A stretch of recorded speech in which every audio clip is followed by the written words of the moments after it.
I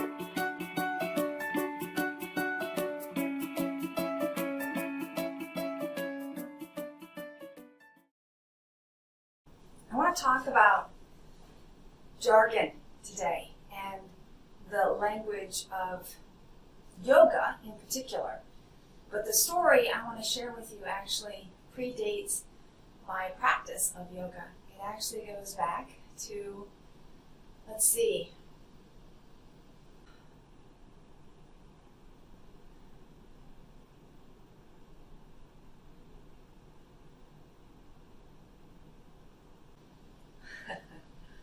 second grade. Welcome to Storytime. I'm Kimberly Cahill with Life's Work Yoga, and I want to connect today some dots from my youth to how I live my life today. And the truth of the matter is, this is the essence of living a mindful life, is looking for those nuggets, those experiences that happened perhaps inconsequentially at the time, and yet continue to kind of show up throughout our lives. So this is a story of language, which, as many of you already know, I am a huge fan of words, whether they're words in poetry, or they're words in prose, or they're words in song, whether they're words spoken accurately and eloquently, or fumbled along in an attempt to speak what doesn't have words. All of it is an attempt to connect.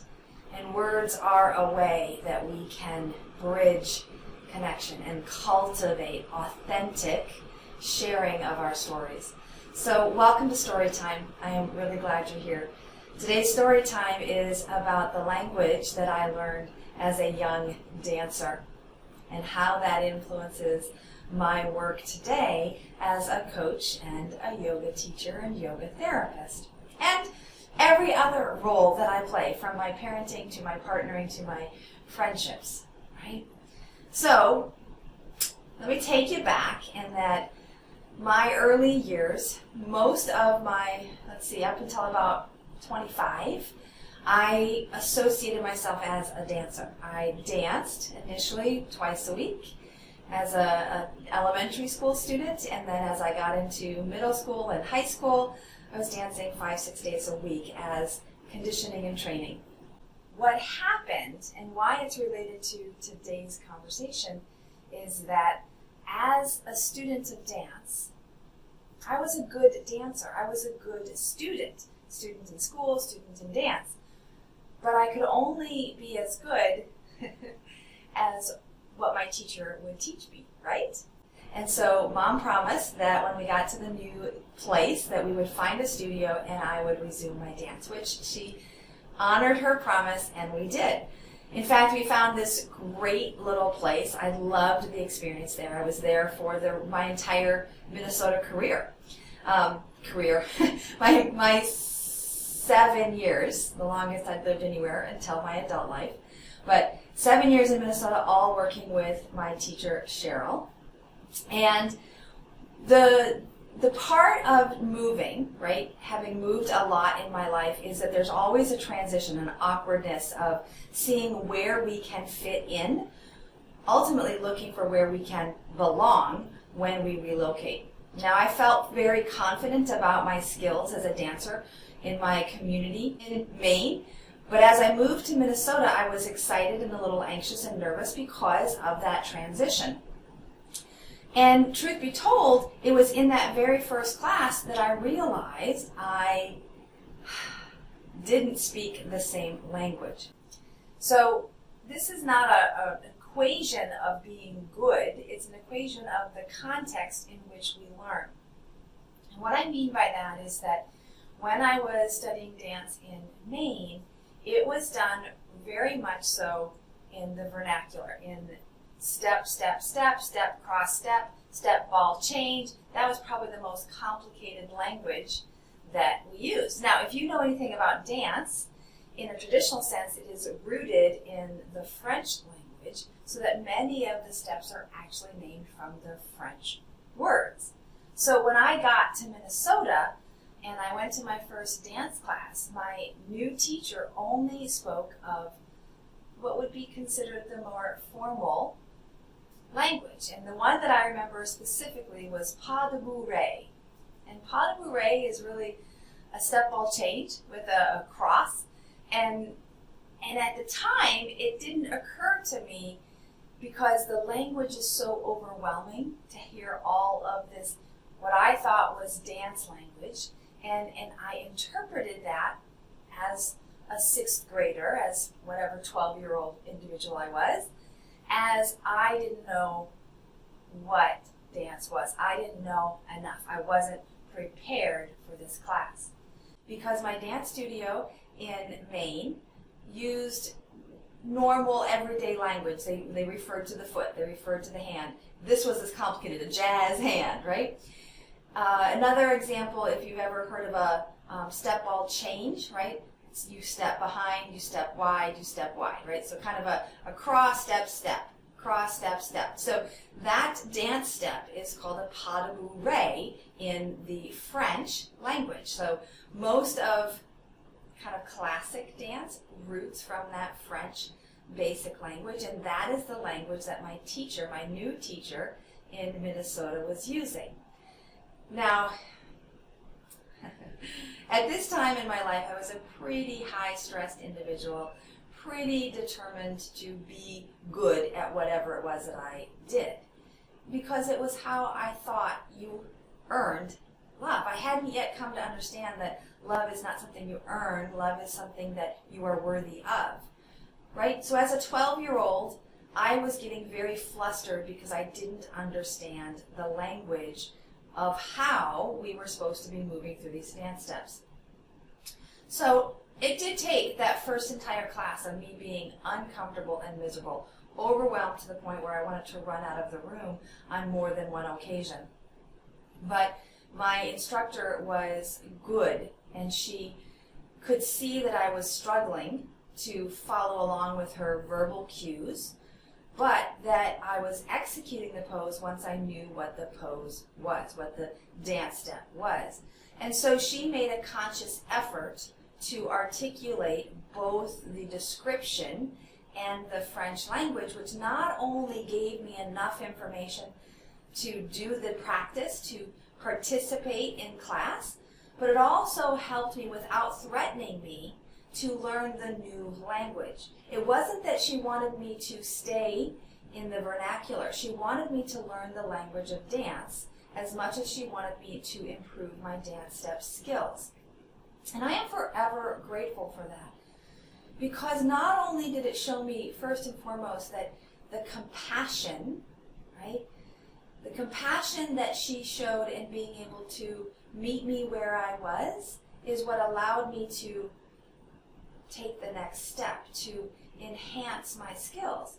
Had I felt unworthy by her, which I'm sure you can imagine a time where you were confronted with something unfamiliar and were judged as unworthy, right? It seems to be more the norm than the story that I'm sharing today. So Cheryl was a compassionate, hard-driven, hard-training, yes, but she was also in it to nurture our spirits as children, right? And that is why I am grateful for her today for teaching me that compassion does come first, right? Yes, I needed to learn the new language, and yogis would call that the truth component that comes later, right? So compassion first, offer compassion, and then offer corrective knowledge. Now, lucky for me, my dance teacher was quick to notice the difference between my language skills in dance and my kinesthetic, or my body skills in dance. And so she was able to quickly adapt and to translate for me. And that's the key lesson that I want to share today, is that when we use jargon to distinguish and to separate, we can really isolate people. That's my main concern. In those that have and those that don't, those that know and those that don't. And instead, we can choose to use language as a way to bring us together. It didn't take a lot of extra effort for my dance teacher, Cheryl was her name, didn't take a lot of extra effort for her to offer a translation or to just make sure that I could see the dance step, repeat the word until I started learning the new jargon, the new language. But the effort came in her being willing to see that there was a disparity and that she could make that extra offering, that extra effort to meet me where I was. So this lesson, right, way back in my teen years, pre-teen probably, influences the way that I teach today. And although I am an anatomy junkie and I love the language of yoga, I find that it can be used to divide us instead of unite us, which is so opposite. It's so opposite of what yoga aspires to do, which is to cultivate union. So consider for yourself the area of your expertise. I'm not asking you to dumb down your expertise. I'm asking you to consider if there are some audiences that you could better reach if you spoke a language that they actually could understand. Yes, teach them the language of the subject at hand, but teach them in a way that doesn't cause them to retract in defense so that they can actually be open to learning as opposed to residing in fear that they're not good enough. So what is the jargon that you use in your expertise, in your profession, or whatever it is that you are a master of? So as a yoga teacher and as an anatomy geek, I am very familiar with language, the words of these two kind of disciplines. But I am also aware that not everyone else has this language available to them. It's not language that is necessary to do the practice of yoga. It's all yoga. And whether we use the Sanskrit language, whether we use an adaptation of American and still use the yoga names, if we're using it to create division, if we're using language as a way to separate ourselves, and particularly if we're using it to separate ourselves as being better than or justifying that I am unworthy, then we've misused, in my opinion, we've misused the language and we've misapplied the philosophy, at least from a yoga perspective, is that language is meant to enhance our connection. And if I use it to divide or to create a power struggle, then I'm undermining the integrity of who we be as humans. So what does that mean? That means that I still use anatomy words. I can't hardly not use anatomy words. Even my kids teasingly complain that when they have an ache or a pain, literally I ask them what part of the anatomy and ask them to describe it, right? So I teach anatomy in what I do because it facilitates a deeper understanding. But I don't use the Latin anatomy in exclusion to applying it to layman's terms, right? So I have a client that I worked with yesterday, and she is not an anatomy fluent person, but we could both relate to when the arm is like this, that it feels like a chicken wing, right? So in that sense, finding where you can meet the student, finding where you can meet the person that you want to connect with, and then also bring in the authentic component of what you have to offer, the knowledge or the tweaking without judgment, that, okay, so we've got an internal rotation with an elbow abduction. Okay, whatever, it feels like a chicken wing. Meet your students where they're at, whether they're your children or your partners or your business colleagues or your clients. When we can use language to bridge our authentic connection, we can actually heal and help each other stay out of shame, stay out of unworthiness, stay out of that defensiveness that causes us to want to retract or to fight or to avoid. So, what is the language that you're using, and how can you use it to bridge authentic connection with your community so that you can truly offer compassion through your words as an extension of your heart. Have a great day. Thank you for letting me share at Storytime with you. I hope to see you next Tuesday, 9 a.m. And hopefully we'll be having a guest with us for next Tuesday to explore their understanding and definition of inspiration in their life. Let me know where you find inspiration. Let me know where you find invitation for authentic connection. Be well. May you breathe deeply, move freely, labor lovingly, and live vibrantly. Namaste.